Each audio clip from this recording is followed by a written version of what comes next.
Hello, everyone, and welcome back to another episode of The Agent Han Show. This is a podcast where we explore the nuances and idiosyncrasies of modern work. Today's episode is inspired by a recent report by Globalization Partners, the pioneer and recognized leader of the global employment industry. Globalization Partners, or GP for short, they help thousands of customers build and manage team quickly and compliantly in 180 plus countries without navigating legal, tax, or HR issues. Now, this specific report that I talked about is titled 2023 Global Growth Report, where they surveyed 5,500 employed professionals worldwide, including 500 in Singapore, to uncover their expectations and sentiments in the evolving business landscape. The report also offers strategies and best practices to become a globally minded, employee centric leaders.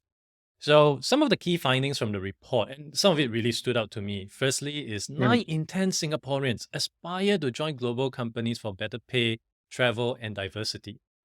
More than half of Singaporeans surveyed are eager to secure new jobs in the next 6 months. And of course, finally, the report ended that companies lacking global presence will lose growth opportunities. So, to discuss these findings and more, we have with us Charles Ferguson, the APAC GM for Globalization Partner. He is also a repeat guest who came onto the show 2 years ago. Welcome back to the show, Charles. Adrian, it's a pleasure to be here. Thanks for the invite to come back. You're most welcome. I really enjoyed our last conversation and very certain we will enjoy this one as well. So let's jump Absolutely. straight in. What do you think are the main reasons why Singaporeans aspire to join global companies? Is it truly just about the pay, travel, the diversity, or are there actually other factors involved here? Look, it's a really interesting finding, and I'll tell you, the volume of people who responded in the way that they did also that I would say caught me off guard, but it certainly stood out as you just highlighted. I think if we look at Singapore in its construct in modern day Singapore, almost 60 years of independence. What is the entire sort of model of our economy predicated on, right? It's predicated upon the idea that we are a globally connected hub. And that's a truism and a little bit of a Captain Obvious statement. But the reality is that from its very inception, right, through to where we stand today, we have carefully curated our narrative, both culturally and economically, to stand out in a very crowded global marketplace as a kind of a quote unquote global hub. Now, how has that manifested in the way that in this example where these folks raised their hands, so we want to work for a global company? I think that I think that a lot of the drivers for this are Singapore is remarkably exposed to multinational trade, multinational corporations, multinational culture. And I want to start off, and I'll say this again as we go through our conversation, because I think it's a really important point. Multinational corporation, multinational company, MNC, is not a proxy for size. Okay. I think a lot of people, when they hear MNC, they immediately, their mind goes to like global brands that are household names and that are really significantly large. The reality is, if you think about our economy in Singapore as an example, I would suggest that the vast majority of small and medium enterprises in Singapore, certainly medium and upper mid market businesses, are by definition multi-country operations. Like they'll have some sort of distribution function in another country nearby. Perhaps it's Malaysia with manufacturing across the causeway. Maybe they're doing some offshore support in other parts of the region. And certainly if they're e-commerce related, which a lot of our SMEs are, they're doing distribution in multiple markets as well. Make no mistake, we have a very sophisticated and very enviable market in Singapore, but at 5.5, 5.6 million people, it's not a massive market, depending on what kind of business you're in.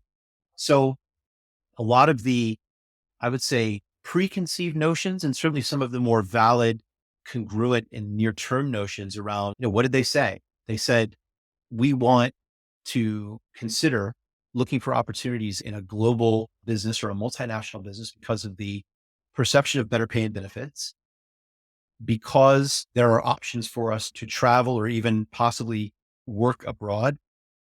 And specifically, I think the third largest on the statistical back point that was made was that they really wanted the chance to be part of a culturally diverse work environment. These are the sort of the top three most prominent areas. I think that's reflective of the type of work culture that we have in Singapore. It's indeed the case that it was much higher in Singapore. I think it was 93 plus percent versus 78% of the other global respondents who wanted to focus on that type of an opportunity.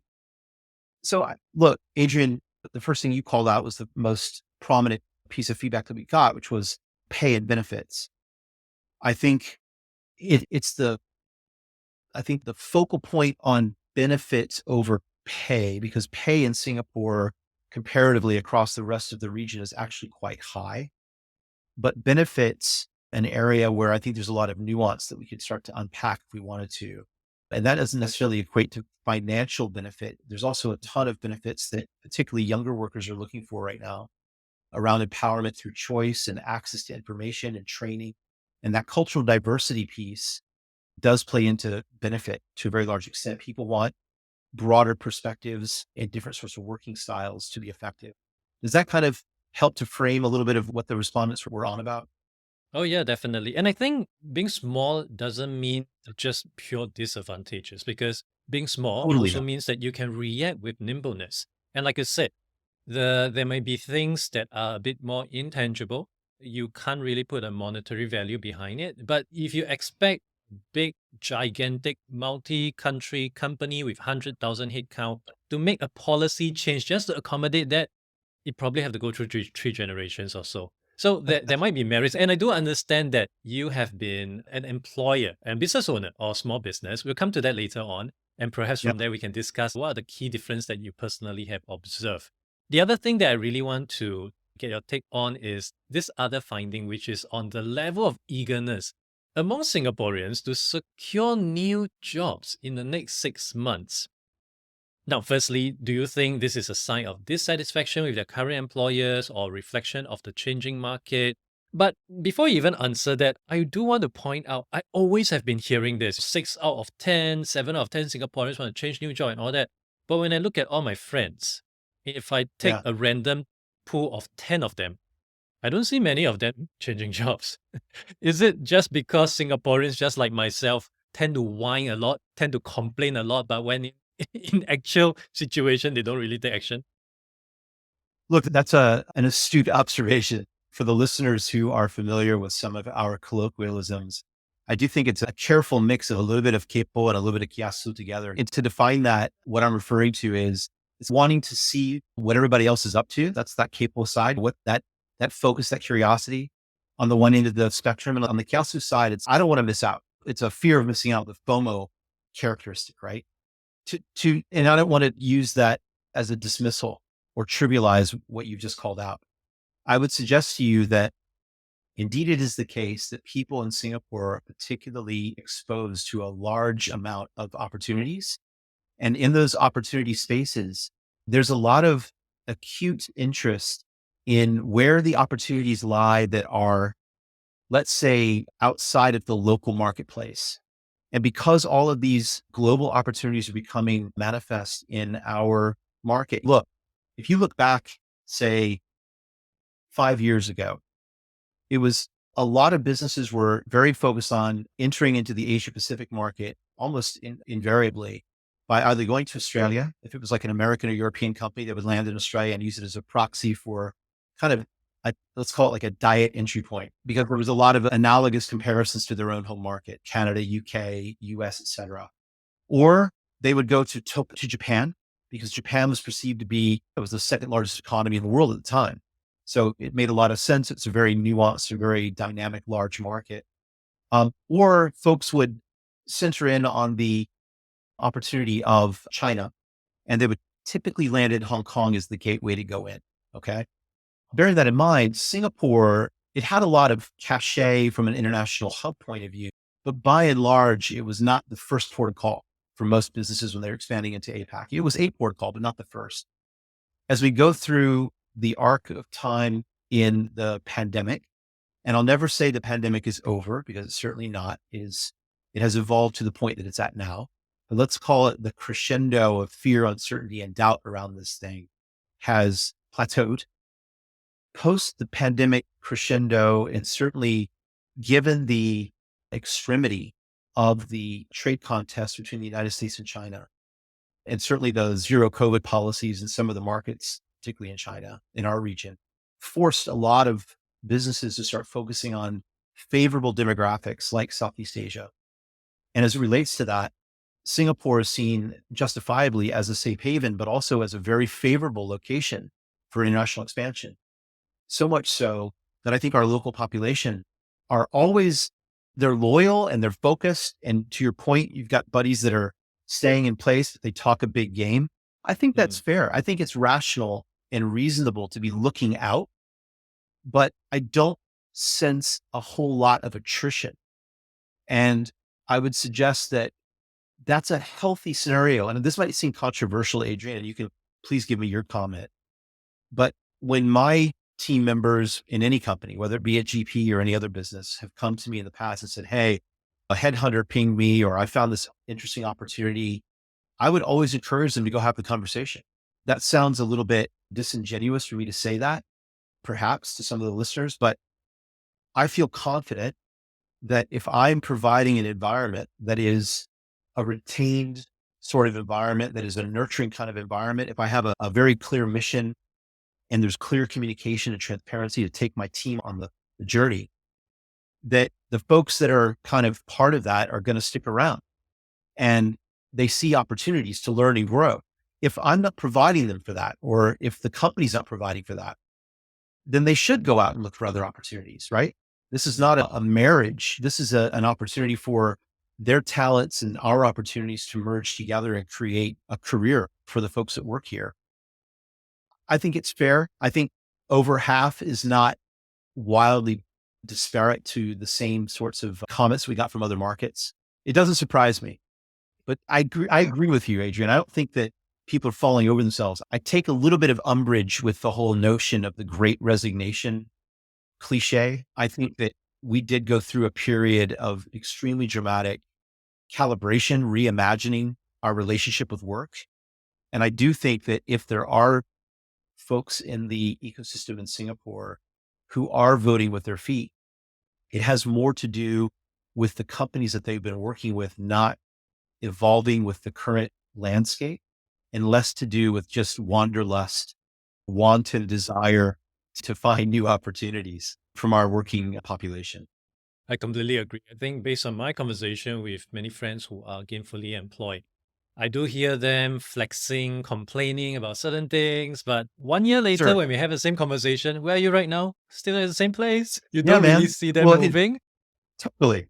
And it's particularly important right now where we, again, I'll use Singapore as the point of reference. We have a unique point of view, a unique sort of position in the marketplace where we very quickly are, I'll use the word impacted, not as a negative word, but I'm just saying we get the spider senses, the spidey senses really fast because we're so interconnected with so many different aspects of trade around the world. I think that it's fair that people are looking and hearing and listening and speaking about it. But given the amount of economic tumult that we've been experiencing, given the socioeconomic and sociopolitical challenges that we see in the world right now, I think a lot of people are taking a lot of comfort in that safe harbor and being committed to their work. And I think that is a reflection of the workers, but I also think it's a reflection of the businesses who are realizing that it's so much more pragmatic to invest in the talent they already have. And that's why you see this marked increase in businesses when it comes to talent mobility. It's really about internal mobility more so than it used to be about the external mobility story, which I think is an indicative aspect of the economy that we're operating in. Well, because I was a former business owner, I also do understand there are certain limitation or restriction that business owners have to be mindful of. You can't just say, "Oh, okay, reports say global presence. Let's expand to 3 countries tomorrow." There will be certain limitation. Totally. And I think you probably personally experienced it. You were at one point in time a business owner of a jazz lounge in China. And I would imagine it would be Okay. a small business. If you can relate your experience, then help audience learn a bit about what that is all about? And also, what are some of the perhaps operating restrictions when it comes to managing headcount in that setting versus the MNC big company culture that you're part of right now? Yeah, look, there's a great observation. I think certainly when I started that jazz club in Shanghai, I opened it up on the Waitan on the Bund in Shanghai, just as China was ascending into the World Trade Organization. So it was 2001 that the WTO welcomed China into that fellowship. And there were a lot of dramatic changes happening in China at the time. But what was interesting, Adrian, was that they were experimenting with the policy changes that were required for full ascendance to WTO in Shanghai as their test market. So what that meant was there were a ton of ministries, both high level and low level ministries, that were going through evolution in their policy design.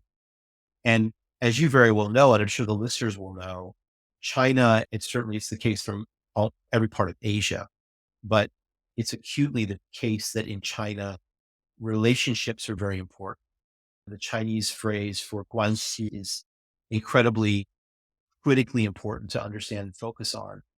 And how that kind of became very clear to me was beyond my own sort of network guanxi around how I would find my space and kind of establish relationships with suppliers and all the various kind of exciting and day-to-day sort of operational aspects.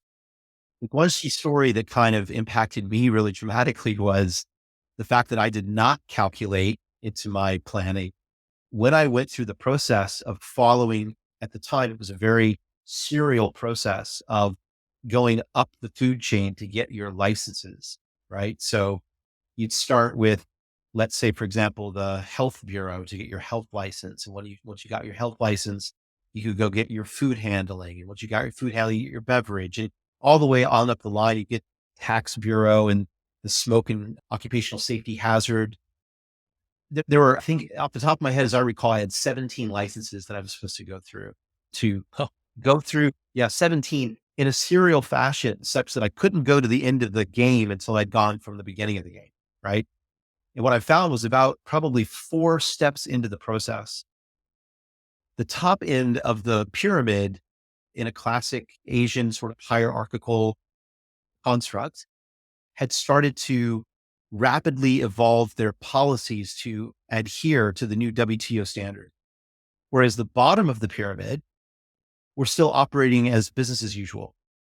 So it became very clear to me that my job was to act as a middle person to connect ministers and officials from the smaller policy areas with these larger bureaucrats, and actually would take them to lunch and have them sit down together and get to know each other and tell them, hey, this is what's changing, and give them the documents and stuff. It was crazy. You put that as a lens into what I do today. The area of compliance is, it doesn't matter how big your business is or how small your business is or what industry you're in, being mindful and cognizant of the criticality of being compliant to local, whether it be business norms or certainly labor laws or business laws and policies, is absolutely, it's table stakes for any foundation of success. Used to be back in the day in some countries, and I will throw rocks and make dispersions, but in some places you could buy your way out of mistakes, right? mm, These days, extremely standardized that you need to operate very clearly within the bounds of the law. And moreover, it is a significant differentiator for businesses when they can put a clean bill of health and show transparently how they operate in a transparent manner. So that was one area. And I'll quickly relate one more quick cultural story, which I found really interesting, which was when you asked about hiring practices. When I hired my first crew, I had a full service restaurant as well as a bar in this facility. It was 6,000 square feet. It was over 600 square meters of space, several hundred covers, a really long bar that made the long bar look short. Okay. And it was a great full service experience with a music program and the whole deal. within the first week and a half or so, I had a dramatic cultural challenge between my back of house staff. So that's your executive chef, your sous chef, your expo, all the folks working the mise en place and all the folks on the line, vis-a-vis my bar manager, general manager, wait staff in the front of the house. And it was contentious that I had this sort of, I don't know if it was a brainwave or if it was luck or if it was just pure frustration, but I decided the only way to overcome the obstacle was to flip them. So literally for 1 week, I took the back of the house and put them in the front of the house and the front of the house and the back of the house. It was a pure, unfettered, complete disaster. Okay. The restaurant fell apart. The front of the house was just complete bedlam, total chaos. But as the week went on, I only did it for 5 days, but as the week went on, probably day 3 or 4, there was the establishment of some kind of rhythm. And by the time I was done, personally, I threw in the bite. It was the case that when we flipped everybody back, what had become clear was that we had established some form of empathy, right? Mm. That the folks in the back now understood that the front wasn't just all rainbows and unicorns, right? And certainly the front of the house understood the tremendous amount of pressure that the back of the house goes through on a daily basis. I use that as an example sometimes when I talk to my colleagues or even to customers about it is imperative that you use the word empathy correctly. And the only way to really understand is to, and I know this is cliche, but I don't care, is to walk in somebody's shoes. Like you need to know exactly what's going on, or at least make the attempt to understand exactly what's going on. And what I love about that, again, that was not a genius move. That was probably more luck than anything, frustration than anything. But what I love about the outcome of that is that what I did was not particularly germane to the Chinese experience,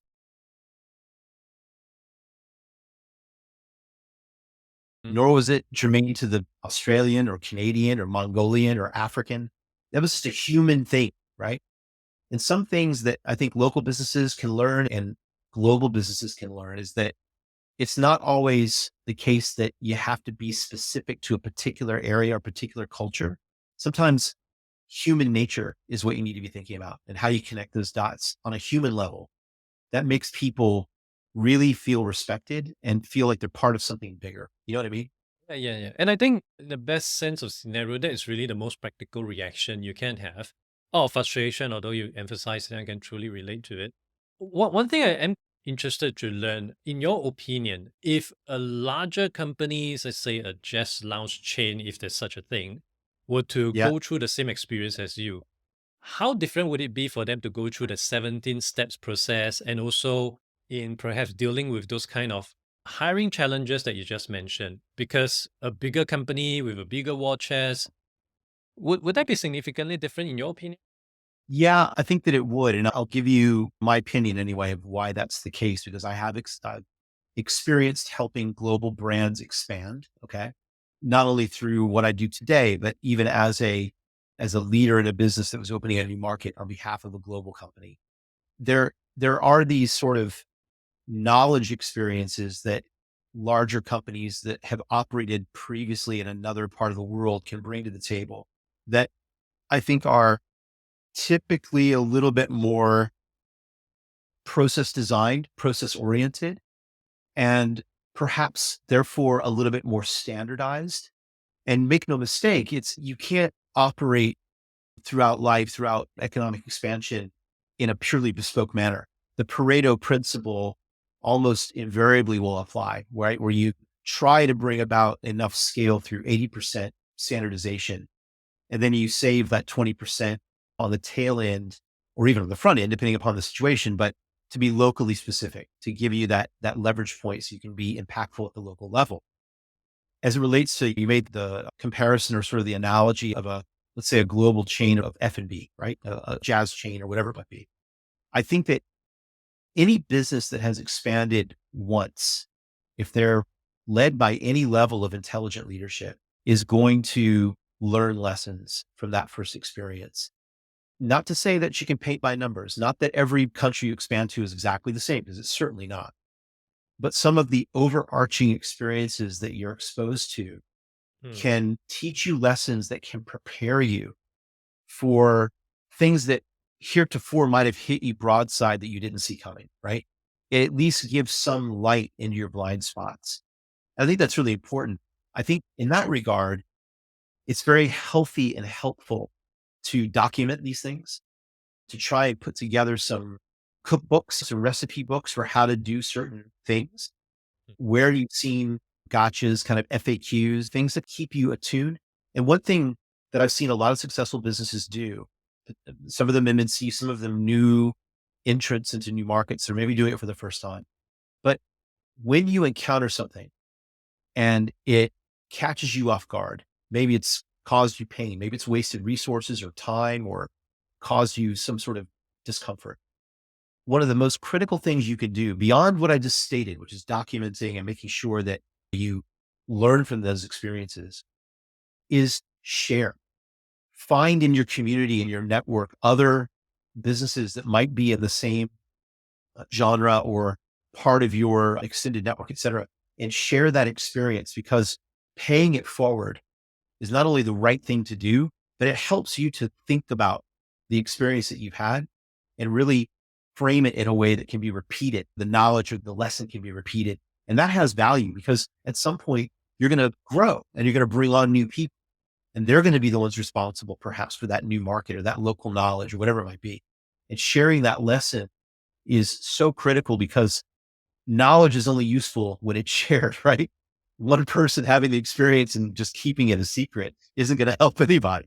I think that those businesses do have that hallmark if they're moving into markets more than one time.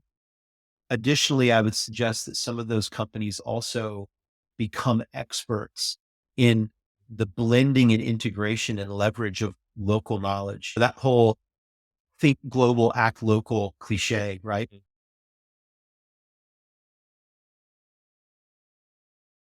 I don't think it's a cliche when it's actually done. You know, if you're thinking on a broad spectrum, but you're taking in the insights, the experiences, and the value of those local operators, your local talent, and giving them the respect that they deserve. Because I'm beating this point to death, Adrian, and I'll stop after this point. But the experience that someone has in an emerging market can very often, when you extract some of the cultural nuance, cultural ambiguity of a particular area. But if you just look at emerging markets as an example, as a generic container, the experience of someone, let's say in Brazil, could very well have a massive positive impact on the experience of someone who's expanding into Indonesia, as an example, right? Because you can take emerging market characteristics and apply them. And then you blend in, as I just stated, some of that local knowledge, and you become very potent in that local market. But going in blind or going in wholesale saying, oh, I've done this once Mm. before, I know exactly how to do it, you're going to fail. 9 times out of 10, you're going to fail, or you get lucky. That's the tip.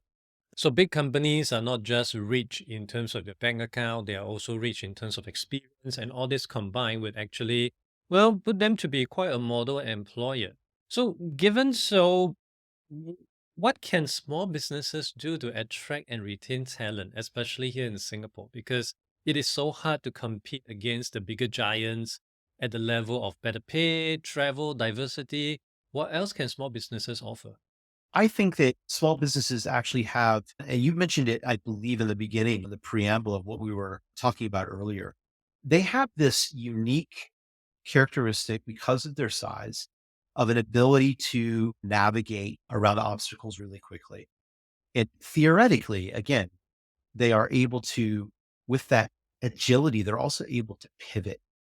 So you think about when a business, you mentioned um, a great characteristic of 100,000 employees, right? Like these massive juggernaut companies, they cannot turn on a dime. And additionally, you also made another comment, which I wanted to unpack a little, which is when there are changes in a cultural environment, and let me put that into a little bit sharper focus for some more context. Singapore, as an example, became the next victim in the line of exposure to the COVID pandemic. And we had to do, as you'll vividly recall, the circuit breaker, right?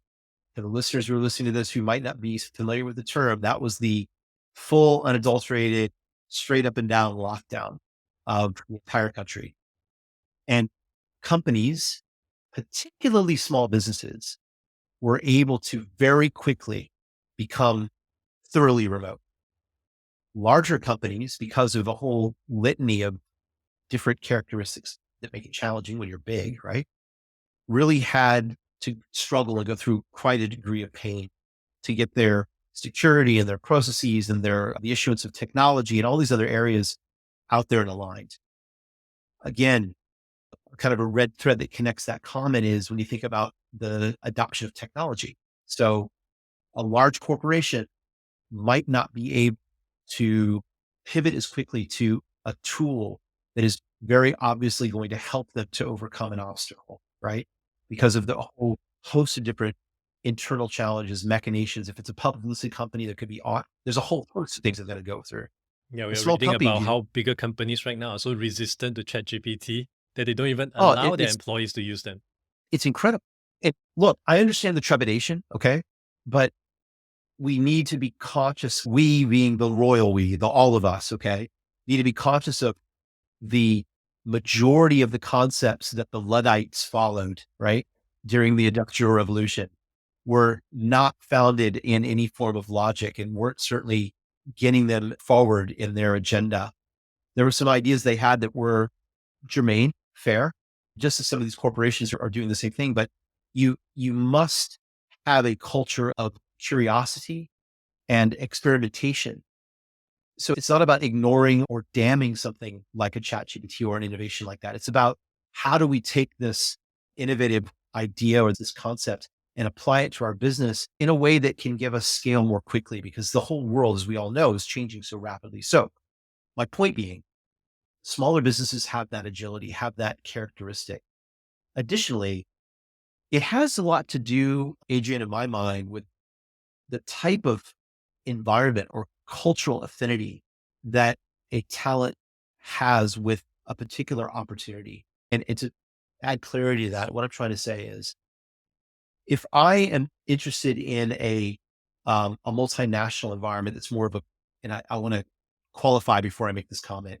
I'm not going to suggest when I make this next comment that it's cushy or easy to work for an MNC because I've worked for Microsoft, Salesforce, SAP, ADP. I've worked for some big companies and that was hard work. Great people, great cultures, but very challenging work. It's challenging in a different way. Okay. So it depends upon what is your motivation? What is the factor that is getting you into your career, getting you on that treadmill every morning to go out and explore your work? If you're interested in rapid innovations and taking a business from one point to the next more quickly and having a seat at that table early in your career, it's a huge opportunity to work for a smaller business. And small companies need to learn how to tell that story. When it comes to talent, a lot of larger corporations will struggle when they come into a new market because that market is saturated, right? That the area that they're entering into, the skills gaps are significant. They are hamstrung by only looking off that single peer.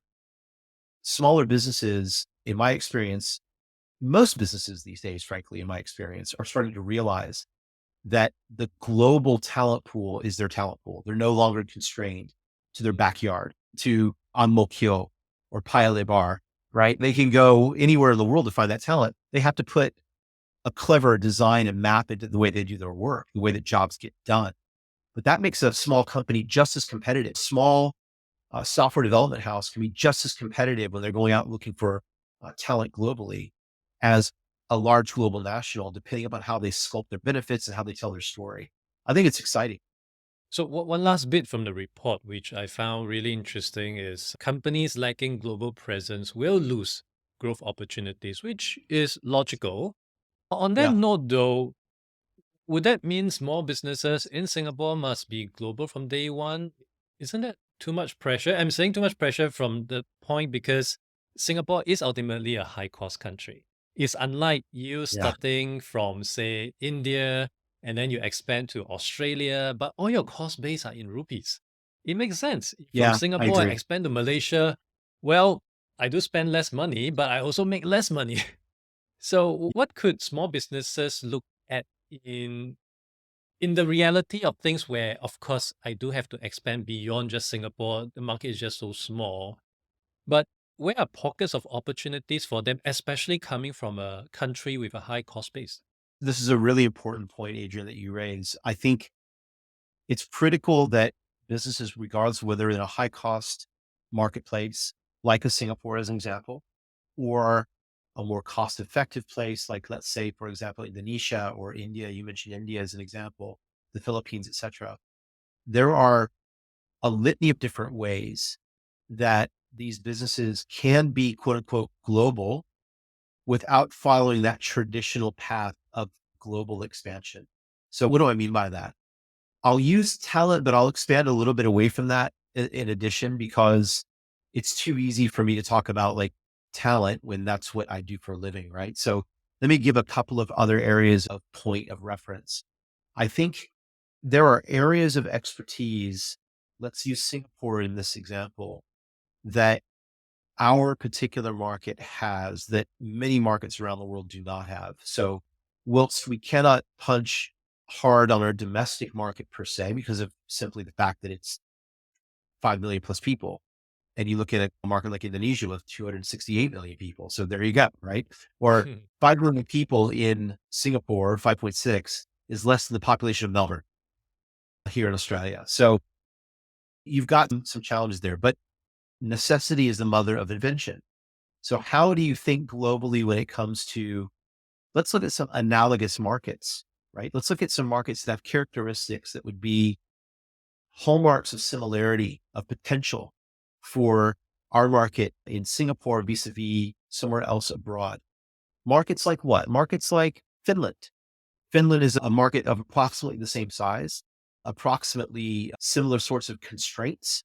You know, everyone is centered around Helsinki for all intents and purposes.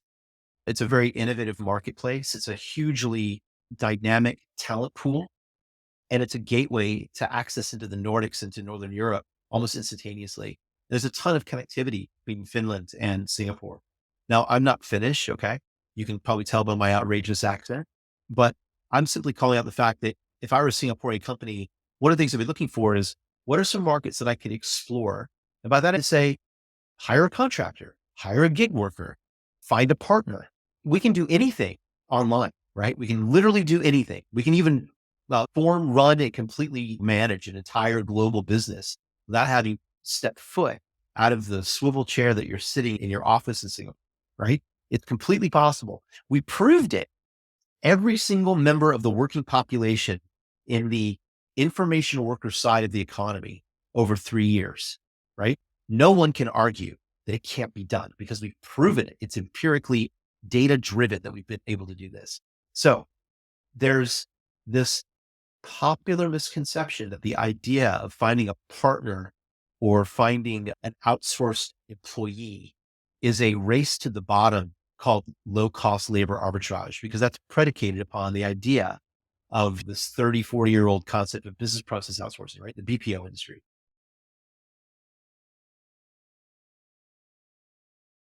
Call it call centers, call it whatever you want to call it.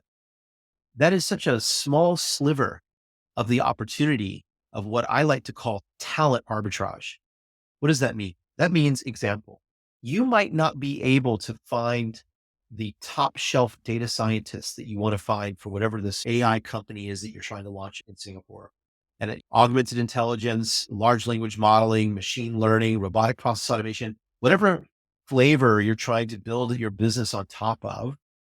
The fact is that there's a very finite number of professionals who can deliver the expertise you might require other than yourself learning it, right? Into your business in Singapore, not least of which because, to your point, it's very expensive.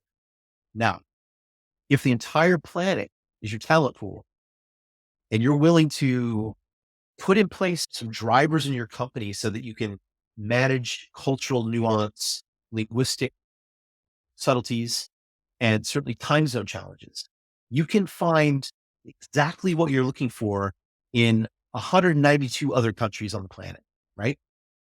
So why not experiment find an analogous market where the talent might have that Pareto principle where they know some of the key elements of type of challenges you might face. Try somebody out, right? You don't have to get on a plane and fly to the country and set up a company and open a bank account and enroll in the payroll and do all that stuff. You can use a partner to help you streamline that and get that done in a couple of hours, as opposed to the traditional way, which is very costly. And if it doesn't work out, setting up is one thing, but unwinding a business can be beyond pain, right? It can be the cave of many pains. So I do think talent is the great differentiator for any business, period. Best strategy, best product, best intentions, nothing without the best talent. Experiment. You will find there are ways and means to get it done that are dramatically faster than you could imagine. And because of our strong currency, we probably would be able to hire more or even outbid other people who may be fighting for the same talent. I think one of the key Totally. things that really stood out to me was experiment. It could just be an experiment. It doesn't have to be a nothing or nothing. It doesn't have to be, oh, I need to open 10 locations at the same time in the same month or nothing at all. It doesn't have to be That's the exactly case. right. It doesn't even have to be That's a exactly physical right. presence. It could just, okay, maybe let me outsource 2 positions of this department to Philippines, to Poland, to somewhere else, and let's see where we go from there. And I think if companies here are just a little bit more open to experimentation, or maybe just set aside, I don't know, 5% of the budget, 10% of your time just to work on all this experiment, who knows? That may be the first step to globalization. You're spot on, Adrian. And I'll tell you, Matt, when I first started working with GP here in the region, the vast majority of our Asia Pacific business was acting as the vehicle for European and North American businesses, particularly to expand in Asia. And that was an interesting sort of paradigm, pretty classic, right? If we look coming up on 4 years later, the vast majority of the engagements that I have in this region are Asia Pacific businesses who are looking to experiment and expand into Europe and North America. So the pendulum has completely swung to the opposite end of the spectrum. And to me, first of all, I get a tremendous amount of satisfaction and joy from seeing that happen. But moreover, I think it speaks volumes to the pioneering spirit of the companies that are coming up. Particularly, I'll use this point again, particularly post the pandemic kind of height. A lot of these businesses, I think it was William Buffett who said, be greedy when others are fearful, right? Mhm. A lot of big businesses will pull back the reins, and fair enough, because they're dramatically exposed on so many different markets, so many different fronts. But smaller businesses can take this timing and this sort of environment, the constraints, and become creative. And I think that's really exciting, really interesting. Oxford Economics in 2021, I believe the report came out. It said that for the first time in history, over 50%, at the time it was 52%, of the global contribution to the 35 and under college educated workforce was now in emerging markets. So for the first time in history, like 2.5 years ago, the momentum in the marketplace of dynamic, young, ambitious, well-educated, eager talent in the world, demographics, are in emerging markets. And you know what we really are blessed with, Adrian, in Singapore, is being smack in the middle of some of the most dynamic, most sort of lucrative emerging markets on the planet, not least of which because of the points that I raised earlier in our conversation around rebalancing of supply chains, right? It's not China's dead, long live China, blah, Mm. blah, blah. It's China plus, right? It's how do we take advantage of all this capacity of talent and new economic opportunity and good educated workforce and across all these markets. Even EDV's out there talking about the story, right? Singapore plus one, right? It's how do we take advantage of the opportunities in mid-10, that time? How do we leverage our friends and our neighbors and all their strengths in JB and across the causeway in Iskandar and further afield? How do we take further advantage of the longstanding relationship we have with China around agricultural food safety and security? How do we increase our relationships with our neighbors, being that fulcrum of growth because of our stability in the region, because of our fundamentals and our compliant sort of foundation? That's an awesome opportunity. Singapore businesses, particularly small ones, need to wake up to the point, which is you are in an unprecedented, highly enviable position to leverage this point in time to become global businesses. And that, again, I'll say it one last time. That does not mean it's a proxy for size. It means it's an opportunity to go into new markets and grow your business, find more talent. And there are easy ways to do that. GPs are perfect. And I think it's on discussion like this who also makes me realize the benefit of having political stability, because if you're in a country where every other week you're going to call a referendum on whether you want to leave this or that union, I don't think business owners may have the mindset to really think about expanding their business overseas. They probably want to just pack up and leave the country altogether. So I think you're That's right. right. You're spot on. We are in an enviable situation. It is right now for business owners to step up and take advantage of the situation to the best of their ability. And with that, thank you so much for making time today, Charles. Really lovely speaking with you. For people who's keen to learn more about yourself, GP, as well as the report, where should they go to? Look, I'm always happy to connect with anyone on LinkedIn. Charles Ferguson, Charles H. Ferguson, I think I'm called out on LinkedIn. Find me, connect with me, please. Moreover, with what we do and what our business is capable of, please go to www.g-p.com and check out if you're considering expansion or if you're in the throes of expansion. We can help you. So look us up and we'll be happy to lend you a hand. All this will be added in the show notes. Once again, Charles, thank you for coming on to the show. Adrian, thank you again for having me. Take care.